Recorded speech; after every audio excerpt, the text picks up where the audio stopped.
Hello everyone, it is September 2nd and I am really behind on Halloween decorating. I normally like to always put stuff up in August so I get a good solid 3 months, but it's just been really busy. But now is our time. This video is going to be sort of in 3 parts. First, I'm going to do a haul of the new things that I purchased. Then I'm going to unbox, because I haven't looked at it since last year and I've forgotten a lot of the Halloween decorations that I own. So I'm excited to kind of unbox it and show that. And then the final part will be the apartment all decorated.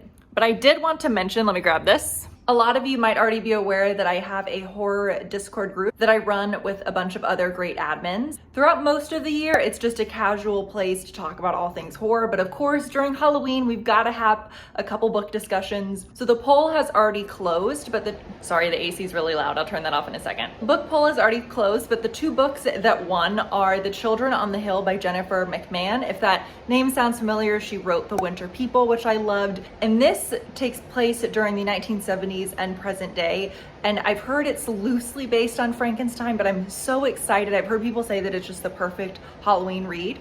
And then the other book that won, I've actually already read and I haven't had a chance to review it yet, and that is The Hacienda by Isabel Cañas. I think they perfectly fit the Halloween season, and the link to that group is down below, and the discussion channels are up for each book. But let me go ahead and put my phone down and I will do a haul of all the things I purchased so far. So the first thing I'm going to show, I did not purchase. One of my best friends, Caitlin, got it for me for my birthday, so thank you, Caitlin. But this is a Shining themed candle. It's from Overlook Brewing. I believe she said she got this on Etsy, so if you search Overlook Brewing Johnny's Winter Ale, I'm sure it'll come up. But it's meant to look like, he's having a drink. It says 2.37% ABV, which makes sense given the room, but it's got the pattern and it smells a lot like Red Hot. So I'm actually gonna light this right now because I've been waiting and I'm so excited. And I like the shape that it's so thin, because these other candles I'll show in a second tend to burn so fast because they have to add a lot of wicks because they're so wide and fat. So I really like the shape of it, and I'll definitely keep this glass afterwards. Some of these things now you'll have seen, some will be new, it's kind of a mixture, but if you watch my Germany vlog, this will look familiar. But I got this really cool Frankenstein print, and I bought this at Frankenstein Castle, where supposedly was the inspiration for Mary Shelley when she wrote the book. I don't know if I'm gonna have a chance to frame this, but I might at least just set it out. So you who know me know I love Joanna Parker, and I think a lot of you do too. She just has this very vintage but also creepy style for her decorations. Her stuff is typically expensive, but if you look hard and look frequently, you can find it sometimes at TJ Maxx and Home Goods. This, I'm gonna admit, is the one regret purchase that I made this year. Granted, it was $7.99. These are 2 microfiber drying mats. I love the print a lot, but have I ever had a use for a drying mat in my life? No. I think this is more relevant if you have a big family and you're setting out a bunch of stuff to dry, or if you throw a lot of parties. But if anyone, let's open them up and see how big they are. Maybe I can use them as, I don't know, a doormat. So if any of you can think of a use for these, please let me know. But here's the larger one, and then here is the smaller one. If I had a dining room table, these could be placemats, but I don't own one of those, so I'm really at a loss for what to do with these. Then continuing on the Joanna Parker theme, I have been waiting to open these, but my mom saw these in TJ Maxx and bought them for me about a month ago, and these are salt and pepper pumpkin shakers. I can't take it. Oh my God, so this is the pepper shaker and this is the salt shaker, but just look at them. I have this trend where I buy Halloween pillows and then I keep them out year round. This one I am gonna try really hard to only put out during the Halloween season, or else it loses a little bit of its fun if you just have it up all year round. But this isn't normally my style, but this is also from TJ Maxx or Home Good, one of those. But the very fun thing about this is, where is it? But watch this, I'm sure you can guess what's gonna happen. Look at it! But I am just thrilled, so happy with this.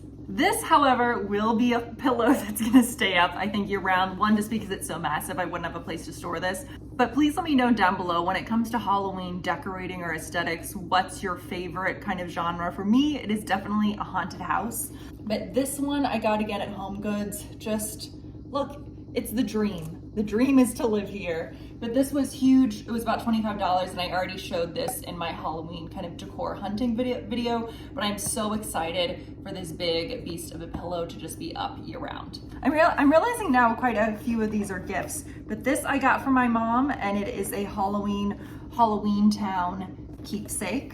So he is a really fun one. I'll definitely find a good place for him. And I'm liking how many pumpkin themed things I got, because pumpkins are definitely my favorite Halloween item that I probably won't leave up year round, but that just make it feel a little bit more Halloween time in comparison to my kind of just general creepy decor. Want to make sure I don't drop these. These will also look familiar if you saw my Halloween decor hunting video, but I love my skull plates that I buy from TJ Maxx every year. They're from the brand Royal Stafford. They're really, really high quality plates and for only $5.99. But I'm not really that into skulls, so I was really happy to see that they have a haunted house theme this year. And I was even more excited to see that they have bowls, because I don't own any bowls. So they had the haunted house one, and then I also got the witch. And of course, I'm just gonna use these year round. And this was, I think, maybe my favorite find of the whole year. And then I did get a couple Bath & Body Works Halloween candles. I showed those in my Halloween decor hunting video, but I won't show those. I don't think they're that interesting. But I am so excited about this. These are, I don't want to say how much these are. It's so stupid. Does look incredible, and I've heard that these just never die. I don't like putting the scents in them. I think it's just too strong for me, but I just love having these lit up. I've got the bin right there. Very excited to unbox it to remind myself what I already own, but I'm watching. I don't know if you can see it. I will admit, The Real Housewives is my guilty pleasure, and Jesus, Diana, horrible, horrible. Oh my God. I am easily on team Garcelle and Sutton. I love even just the sound of clicking them open. Okay. As you can tell, not the best packing job, but it'll do. I think my mom got this for me years ago, and I just love this one so much. It's so cozy. Another pumpkin in there. This is what I'm so excited about, and I completely forgot about it until I'm seeing it just now. It's pretty small, but if you all followed my Halloween decor hunting video last year, this was at Walmart for $5, and I had to kind of drive around to find it, but very excited. I completely forgot about these. I think that this and that plate came in a set of 4, and I think I gave my mom 2 and I kept 2. And this is what I was trying to find earlier, I think. Yes, so this is from that same designer. I really like Joanna Parker, but I was just on the hunt. I think it's because it was peak COVID and I was just trapped indoors alone for months, but something came over me. I just had a lot of time on my hands because, again, you know, I was just spending a lot of time alone, and I went to so many Home Goods and TJ Maxx and Marshalls trying to find these Joanna Parker hand towels, and I think this is the other one. So cannot wait to put these out. And if you're still looking for those, I've seen them everywhere these days at TJ Maxx and Marshalls. It was a lot harder to find them last year, but I think there's a leftover from last year, and they're bringing out new ones as well. Please let me know if you all are starting to see these in Michael's. Again, these were the really awesome candles that light up, and they were so cheap. I didn't look hard for these in Michael's, but I didn't see them this year, so please let me know if you all have seen them, because I will go buy more of those. We got, again, this is probably my favorite thing I've ever got from Michael's before, but it is this awesome witch's cap. I don't know, just the things, I mentioned this in my Halloween decor hunting video for this year, but just the things at Michael's have not interested me as much this year as they have in years past. This I got, and I saw this again this year at Spirit Halloween. For those of you who like trick or treat, I think this is so, so fun. So now I'm gonna go ahead and start decorating. I wish I could be like other YouTubers and just kind of put my camera around the place and have it follow me around while I decorate, but I don't own a tripod or anything like that. So I will probably just decorate off camera and then show my place. But again, I hope you all are having a wonderful Halloween season. And again, the link will be below for my horror Discord group if you want to join some of the really good Halloween book discussion.